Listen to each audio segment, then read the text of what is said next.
আজকে সকাল সকাল আপনারা দেখেছেন যে তথ্য সম্প্রচার মন্ত্রণালয় স্ট্রেট কাট বলে দিয়েছে, টাইম আউট করে দিয়েছে ইনফ্যাক্ট, কারণ যেহেতু এখনো ওই টাইমিংটা আসেনি কবে আইপিএল সম্প্রচারিত হবে, তার আগেই আইপিএল কে আউট করে দিয়েছে। বাংলাদেশের কোনো গণমাধ্যমে আইপিএল সংক্রান্ত অনুষ্ঠান কোনো কিছুই প্রচার করা হবে না। এবং এই যে ডিসিশনটা নেওয়া হয়েছে, আমার কাছে মনে হয় যে একটা দারুণ সিদ্ধান্ত। বাংলাদেশ ক্রিকেট বোর্ডের সাথে, বাংলাদেশের ক্রিকেটার মুস্তাফিজের সাথে যেই ইনজাস্টিস এনশিওর করেছিল ভারতীয় ক্রিকেট বোর্ড, তাদের দেশের সরকার কেকেআর, সেটার একটা বড় জবাব ঘটনা ঘটার 48 ঘন্টার মধ্যে বাংলাদেশ সরকার দিতে পেরেছে। সেকেন্ড ইম্পর্টেন্ট পয়েন্ট সেটা হচ্ছে বাংলাদেশ বিশ্বকাপে অ্যাটেন্ড করবে কি করবে না, অনেকগুলো বিকল্প নিয়ে আলোচনা করা হচ্ছে। নাম্বার ওয়ান পয়েন্ট সেটা হচ্ছে এই সিদ্ধান্ত কখন আসবে। এর উত্তরটা হচ্ছে আশা করা যাচ্ছে যে আগামী 24 থেকে 36 ঘন্টার মধ্যে আমরা জানতে পারবো বাংলাদেশের আপকামিং টি20 ওয়ার্ল্ড কাপের ফিউচারের ব্যাপারে আইসিসি কি সিদ্ধান্ত নিয়েছে। পয়েন্ট নাম্বার 2, বাংলাদেশ কি আসলেই এই টুর্নামেন্ট থেকে রুলড আউট হয়ে যেতে পারে? তাদের এগেনস্টে যে দলগুলো খেলা রয়েছে সেই দলগুলো কি ফুল পয়েন্ট পেয়ে যাবে এবং বাংলাদেশ কোনো পয়েন্ট পাবে না, এরকম কোনো হিসাব নিকাশ চলছে? ভারতীয় ক্রিকেট বোর্ড বাংলাদেশকে কনভিন্স করে যেভাবেই হোক বাংলাদেশ যেন গিয়ে খেলে, এরকম কোন স্টান্সে যাবে নাকি সত্যি সত্যি বিকল্প ভেন্যুতে বাংলাদেশের বিশ্বকাপ ম্যাচেস গুলো অনুষ্ঠিত হবে? আমি পয়েন্ট নাম্বার 3 নিয়ে একটু বলতে চাই যে ইন্ডিয়ান ক্রিকেট বোর্ড বিসিবি কে কনভিন্স করলো, বিসিবি চলে গেল। এই যে বাংলাদেশ ক্রিকেট বোর্ডের পাঁচাটা টেন্ডেন্সি বা নীতি নিয়ে মোটামুটি আমরা একটু আলোচনা করছি যে এরকমটা ঘটলেও ঘটতে পারে। এটা যদি ঘটে আর বাংলাদেশ ক্রিকেট বোর্ড যদি সেটা মেনে নেয়, এটা তো চাটাচাটি বলতে পারি আমরা, তাই না? বাংলাদেশ ক্রিকেট বোর্ড এটা করবে না। বাংলাদেশ ক্রিকেট বোর্ড এই চাটাচাটির কর্মকাণ্ডে যাবে না এই কারণে যে আমিনুল ইসলাম বুলবুল এবং তার সভাসদের যে তিনি ছাড়া 24 জন পরিচালক রয়েছেন, বাংলাদেশ ক্রিকেট বোর্ডের ইনিশিয়াল যে স্ট্যান্সটা ছিল মুস্তাফিজকে বহিষ্কার করা, বাদ দিয়ে দেওয়ার পরে সেই স্ট্যান্স থেকে হুট করে তারা করা অবস্থানে চলে গেছেন only because of the sports adviser mister Asif Nazrul. Bangladesh সরকারের কড়া অবস্থানের কারণে আমরা যারা বিসিবি কে বাহবা দিচ্ছি, এই বাংলাদেশ ক্রিকেট বোর্ড ওই বাহবাটা পাইতেছে। শুরুর দিকে ক্রিকেট বোর্ডের সিচুয়েশনটা এমন ছিল, ওই সংবাদ সম্মেলনে আমিও ছিলাম, সিলেটের মাটিতেই যেই প্রোগ্রামটা হচ্ছিল আঞ্চলিক ক্রিকেট কাঠামো, আমিনুল ইসলাম বুলবুল এর বাইরে কোনো প্রশ্ন নেবেন না, অথচ সকাল বেলায় বাংলাদেশে রিক্টার স্কেলে 8 মাত্রার একটা ভূমিকম্প হয়ে গেছে, মুস্তাফিজকে বাদ দিয়ে দেওয়া হয়েছে। জোর করেই অনেকটা প্রশ্ন করা হচ্ছিল, তারপরে তিনি উত্তরগুলো দিয়েছেন। সেই ক্রিকেট বোর্ড এতটা, যে ক্রিকেট বোর্ড বাঁকা ছিল সেই ক্রিকেট বোর্ড এরকম সোজা হয়ে গেল কেন হলো? আসিফ নজরুল, রিজওয়ানা হাসান, মোস্তফা সরোয়ার ফারুকী, এই যে 3 জন উপদেষ্টার কথা বললাম, তাদের অবস্থানটা খুবই স্পেসিফিক ছিল। 72 ঘন্টা ময়েশ্চার লক সমৃদ্ধ লিলি বডি ওয়াশ, শিয়া বাটারের গুডনেস স্কিন রিপেয়ার করে রাখে সফট ও গ্লোয়িং। মুস্তাফিজ মানে বাংলাদেশ, মুস্তাফিজ মানে আমরা, মুস্তাফিজ মানে 18 কোটি বাংলাদেশি বাঙালি, এবং মুস্তাফিজ মানে বাংলাদেশ সরকার, রাষ্ট্র। সো মুস্তাফিজুর রহমানকে যখন আপনি এভাবে বাদ দিয়ে দেবেন, পুরো বাংলাদেশকে ইনসাল্ট করবেন, ডিগনিটিতে আঘাত করবেন, সেই জায়গায় বাংলাদেশ খেলবে না। এই অবস্থানের কারণে বিসিবির অবস্থানটা শক্ত হয়েছে। সো বিসিসিআই যদি কনভিন্সও করে ভেন্যু বদলে যে কলকাতায় খেলা হবে না, টেনশন করেন না, আপনাদের খেলা আমরা মেঘালয়ে পাঠিয়ে দিচ্ছি, কথার কথা বলছি, বিসিবি এটা তো মানবে না, কারণ সরকার স্ট্যান্স দিয়ে দিয়েছে। তাহলে কি হবে? Walk over? I don't think so. সেই জায়গায় যাচ্ছে না। কেন যাবে না? দেখুন, বাংলাদেশে যে 4টা ম্যাচ রয়েছে, সেই 4টা ম্যাচ কার কার এগেনস্টে রয়েছে?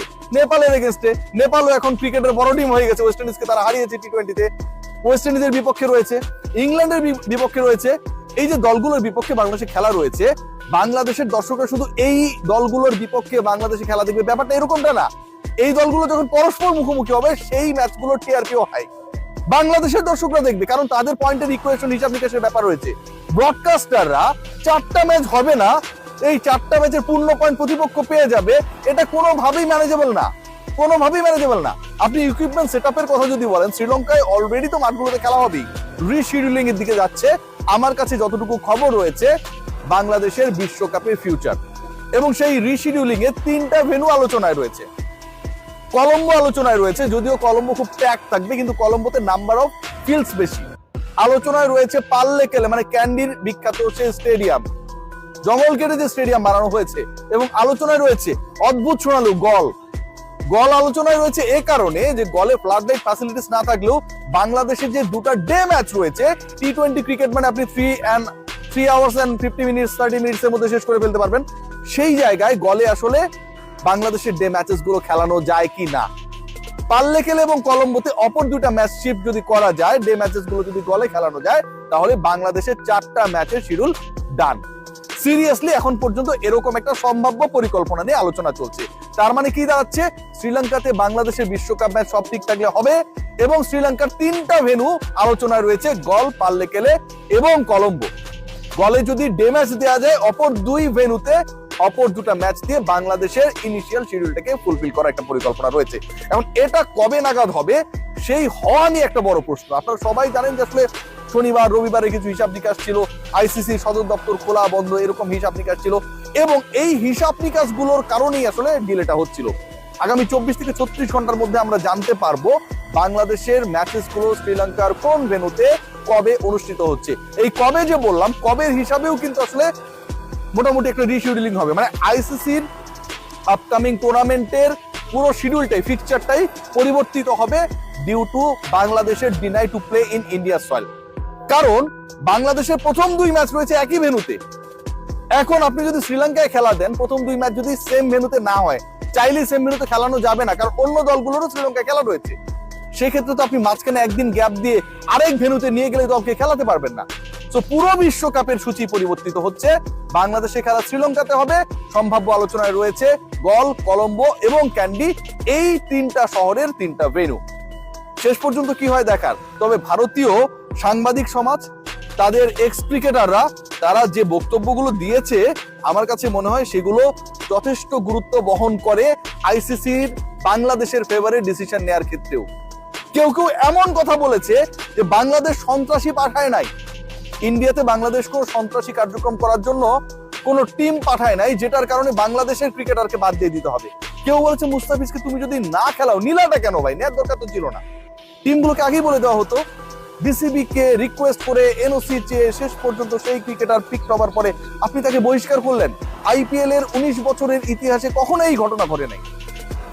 কেউ কেউ বলছেন আলটিমেটলি যে ঘটনাটা ঘটে গেছে, এটা ওভারকাম করার জন্য বাংলাদেশের ম্যাচেস গুলো শিফট করাটা আইসিসি, বিসিসিআই সবার জন্য কিছুটা হলেও ইমেজ সংকটের যে সিচুয়েশনটা ক্রিয়েট হয়েছে সেটাকে কিছুটা হলেও একটা প্রলেপ দেবে।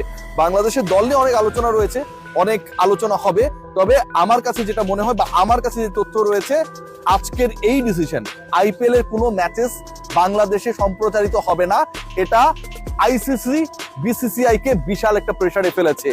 আইপিএল যদি বাংলাদেশে দেখানো যায়, তাহলে টেলিভিশন রাইটস যারা আইপিএল এ কিনেছে হাজার হাজার কোটি রুপিতে, সেই জায়গায় তারা একটা বড় লসের সম্মুখীন হবে, নো ডাউট। ডিজিটাল রাইটস যারা বিক্রি করেছে তারা একটা লসের সম্মুখীন হবে, এবং এই একই গ্রুপ কিন্তু অলমোস্ট বাংলাদেশ সহ আপকামিং ওয়ার্ল্ড কাপে যেই দলগুলো অংশগ্রহণ করবে তাদের রাইটসটাও কিনেছে। এখন বাংলাদেশের 4টা ম্যাচ যদি তারা দেখাইতে না পারে, বা বাংলাদেশ যদি না খেলে বা ওয়াক ওভার হয়ে যায়, অন্য দলকে আপনি নিয়ে আসলেন, সেই দলের ম্যাচটা এত পপুলার হবে না যতটুকু 18 কোটি মানুষ বাংলাদেশে ম্যাচ দেখবে। সেক্ষেত্রেও তারা একটা বড় লসে পড়বে। Ultimately BCCI under pressure and they are very much eager to take alternate option. শ্রীলঙ্কাতে ম্যাচ হচ্ছে, বাংলাদেশ যাচ্ছে, 3 ভেন্যুর কোনটায় কবে কোন ম্যাচ হবে সেটার কারণে আইসিসি ওয়ার্ল্ড কাপের শিডিউল যেটা প্রকাশিত হয়েছিল সেটাও পরিবর্তিত হচ্ছে। এটা ব্যাপারে কোনো ধরনের সংশয় এই মুহূর্তে নেই। সবাই ভালো থাকবেন, টেক গ্রেট কেয়ার।